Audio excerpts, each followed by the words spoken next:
భీమిలిలో అభివృద్ధి సంక్షేమం తనకు రెండు కళ్ళ లాంటివన్నారు ఎమ్మెల్యే అవంతి శ్రీనివాస్. 33వ రోజు ఎన్నికల ప్రచారంలో భాగంగా భీమిలి గొల్ల వీధిలో గడప గడపకు ప్రచారం నిర్వహించారు. ఇక సీఎం జగన్ సహకారంతో భీమిలిలో 2700 కోట్ల రూపాయల అభివృద్ధి సంక్షేమం చేశామని తెలిపారు. 30 సంవత్సరాలుగా లేని అభివృద్ధిని ఈ 5 సంవత్సరాల కాలంలోనే చేసి చూపానన్నారు అవంతి శ్రీనివాస్. ప్రజలకు ఎంతో మేలు చేసిన తమకు మాత్రమే ఓటు అడిగే హక్కు ఉందని తెలిపారు. ఇక ఎవరెన్ని ప్రయత్నాలు చేసినా ఎన్ని ఆరోపణలు చేసినా రాబోయే ఎన్నికల్లో వైసీపీ గెలుస్తుందని ఆయన ధీమా వ్యక్తం చేశారు. వాళ్ళ మనుషులకే వాళ్ళు చేస్తున్నారు, కానీ జగన్ గారు అలా చేయలేదు. అందరికీ చేశాడు మహానుభావుడు.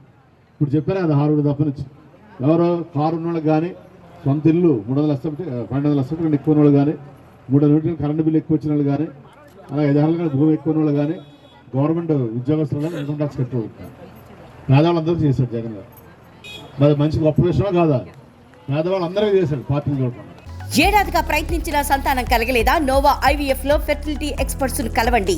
మాతృత్వం కల నెరవేర్చుకోవడానికి ఉచితంగా సంప్రదించండి.